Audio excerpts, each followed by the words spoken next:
Okay, so what we found is that 80 grit works very, very well. We don't have really too much buildup of carbonization from the exhaust outlet port. 80 grit wheels work really well. However, what we did on this particular occasion, we amalgamated the 80 grit with Johan's super duper solution, which is Autosol. Autosol is an abrasive compound. It's like Brasso or Silvo. Want to polish up those metals. This is what you use in your exhaust pipes and all sorts of stuff. Automotive. Very, very nice. Mirror shine. So what we did was we took the Autosol, we put that into the exhaust port after we used the 80 grit, which is that guy there. We took a worn down 80 grit. Let me tell you something, if you guys do an exhaust port, you will know. Using one of these on the entire exhaust port to where you want it to be will become one of these. So I decided, let's do Johan's favorite trick and put some Autosol in there. So I smeared this with Autosol, I smeared this with Autosol, and I got a very, very, very good finish on there. This is pre-finishing the pipe or the port, so we don't need to talk about, like, you know, that little line over there and that little line over there. They will disappear just now. But what I did get was a very nice finish. Now 80 grit, we don't get, after 4 or 5 years, we don't see more than 0.5 millimeters worth of carbon buildup. On the stock exhaust port, however, we see a lot more. So we know 80 grit is very good, but it's not ultimate. We want to go better than that. So I've used the old flap disc with some Autosol, and we're getting a good result. Look at the finish on this exhaust port, though. I mean, I've spent this particular cylinder. This is a 14-hour cylinder. I've got another hour and a half to go to finish all of this off and make it look super good. But this is 14 hours worth of work. There's pretty good symmetry on that exhaust port right now, and we have the correct durations on the exhaust port to work very, very well with a number of pipes. I'm talking Pro Circuit, FMF. There's a South African pipe called a Boson pipe. Some South African guys in Cape Town developed that pipe. Very good pipe. This will work very well with the DMC Alien. It will work very well with 95% of your right bend pipes. Vito's fat bastard, no, because that wants a bigger cylinder. It wants this is a stock Blaster cylinder, 66 to 80, 68 mil bore.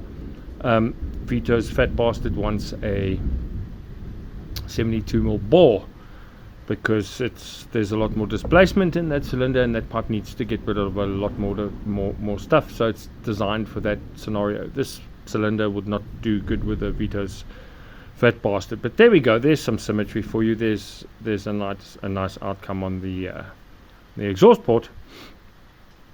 I'm gonna look at the transfer. So I'm just gonna drop that down. So what we've done is we've evened the walls up until a point. So this transfer has been dropped by 1/3. It has 2/3 worth of material from the transfer the draft port roof up to here, and then we've got the drop down, and we don't have a knife edge. It looks like that, but it is not. It is radiused. Now you can see the radius a little bit better, but we don't divide the flow on the top edge of this port. I do that specifically because of reasons, and we don't want to tell you what those reasons are. Look at those guys. So both of these ports are done pretty much the same. This one needs to get a little bit more radius on it, and then we're finished. If you look at the right one, lots of radius, looks like a U. That one, not so much like a U. But we don't have a divider from the cylinder down, or the outer extremities of the port, the updrafts down. We flattened that off. I don't want this divider all the way up. and also for reasons. If you guys study up on laminar flow and turbulence and stiction and these principles, and you do some mathematics, you will understand why I say I'm not going to tell you about this stuff. You must figure that out by yourselves. But there you go. It's not a razor edge. It's radiused. A little bit of a flap disc in there. Sort that out, make it more round. I'm happy with that. We got some intake ports, and this is towards the cylinder, and I make these happen a lot more prolifically. So when the piston starts coming down and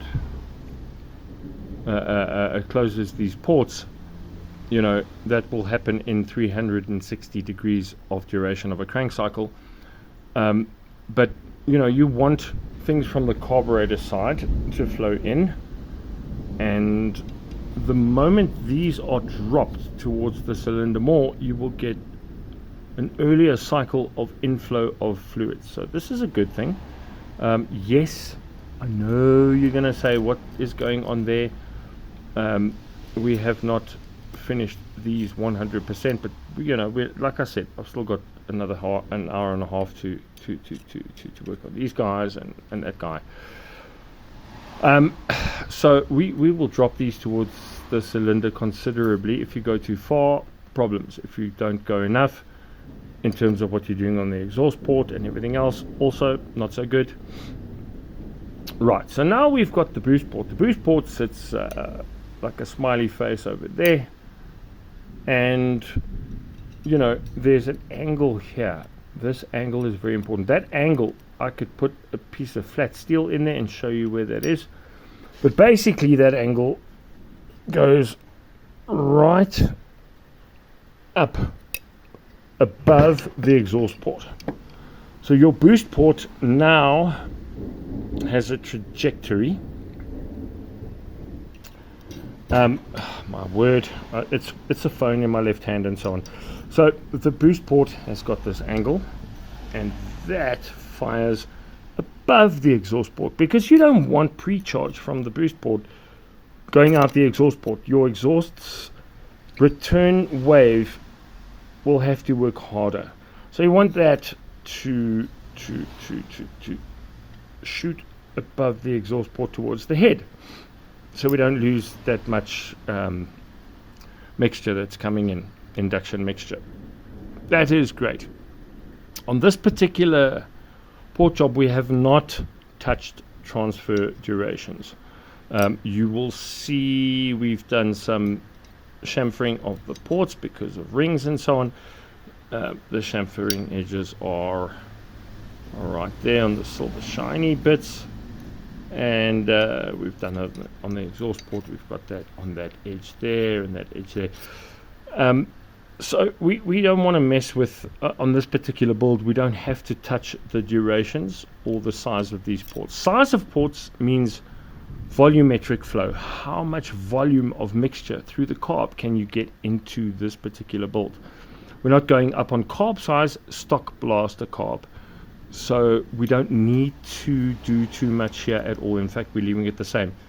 The moment the piston comes down from the top, over there, down, and hits the exhaust port and opens the exhaust port, to the point where it comes down and opens the transfer port over there.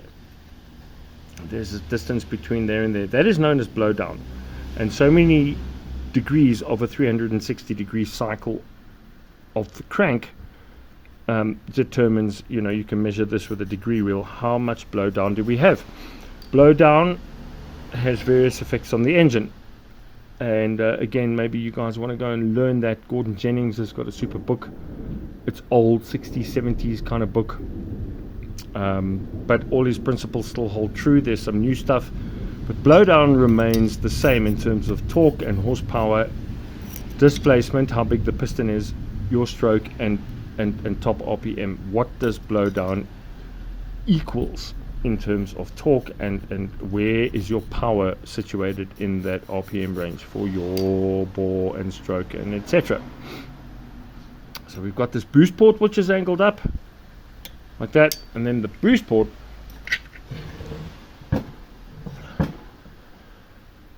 because on the inside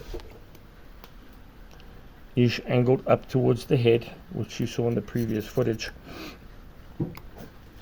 The intake also needs to have a bit of a help in life in order to get you going upwards. So we do this. We'll radius the edges for laminar flow and turbulence.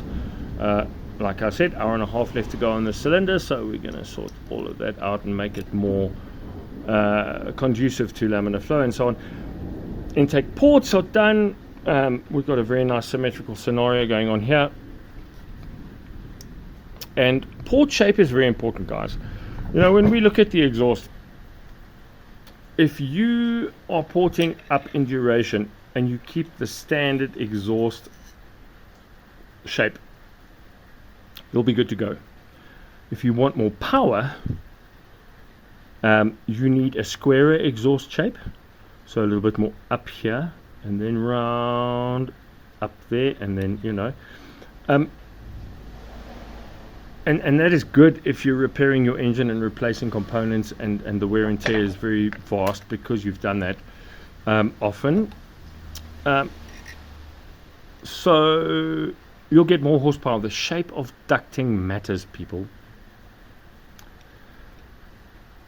We on this particular machine want longevity, so we've kept with the stock Blaster shape.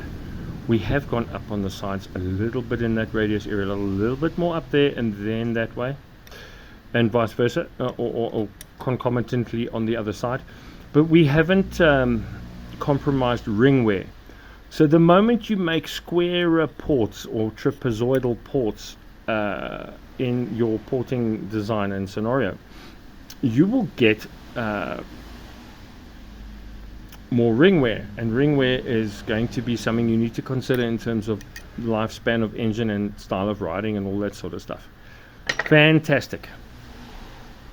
And then we need to look at the actual exhaust port itself, which is great. I don't know if I did this already. Yeah, we did this. I mean, that is a good exhaust port. That looks really good, and we've got symmetry and everything. The exhaust port is about 1.5 millimeters less in diameter. It comes in this way, comes in that way, comes in that way, and it comes in this way. So what we do is we put the crush gasket in, yeah, the crush washer for the exhaust seal, and what I do is I scribe it with this particular tool. It's a great tool. And then I port to the dimension of the crush washer, because we don't want the exhaust coming out, hitting the crush washer, creating turbulence and affecting flow. We want good flow.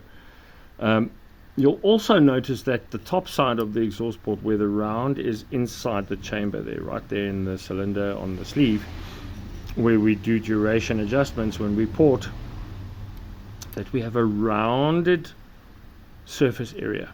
We have a rounded port duct, and what we do also have, and you can look at all the exhaust designs on the market, is a flat duct on the bottom side. So your piston goes to bottom dead center that way. We have this flattish area. Going down on the exhaust duct is no good. There are motors on the market where at bottom dead center the top of the piston protrudes by that much above bottom dead center, and so outlet gases will come here and then have to go down and then out, which is a turbulent affair. However, the RSA 125 RSA Aprilia has that phenomenon and is the fastest, most powerful GP bike on the planet. Fritz Overmars and Jan Thiel or Teal, they developed that machine and it works really, really well. Similarly, when your piston comes to the bottom, most of the people are saying that it is good to have the crown of the piston, the top of the piston, level with the port floor over there. So this is an upside down cylinder, and when your piston comes all the way down to the bottom and it can't go any further, that is and it's level. The top of the piston, sides of the piston are level with the port floor, is what they say is desirable, and that is for high RPM, and it really, really does work well. It also has to be at bottom dead center. The top of the piston must come just level with the port floors over there. This is a Yamaha Blaster 200 194cc motor, 200cc, they rounded up. When you look at bottom dead center on the Blaster motor, the piston has stick out, okay, and that stick out sits over there. It's about 1/5 of the height of that entire port. The piston will come down totally, but it will cover that port. Now you've got induction intake transfer through the updrafts and the transfer ports, but it will hit the piston, go up, and then come around. And there is a cylinder design, and again, laminar flow, turbulence, and all of this kind of thing is what you need to study up on to get a better picture of that. I'm not going to teach you guys that because I just can't. It's too much information. I don't have enough time. But you know, your intake charge will hit the piston, go up, and then over the top of the piston. And there's an amount of turbulence which works with certain designs, and that actual stick out of the piston in a lot of the designs assists, and this is specifically good in an air-cooled engine. You want a lot of cooling on the crown of the piston where all the action takes place. Combustion, compression, these things heat up the crown of the piston. You want as much cooling as possible. So this intake being lower than the piston, you get a lot of charge taking care of some of the temperature indifferences there, and it helps a lot. So yeah, this is one of the Blaster pistons I've done. You can see I love taking videos. You know, when I'm looking at this with my eyes, you cannot see that W there with your eyes, but with video you can see this. So now I know I'm going to go and work on that a little bit more and make that more symmetrical. So yeah, thanks for watching. I hope you guys learned something, and we'll see you with the next video.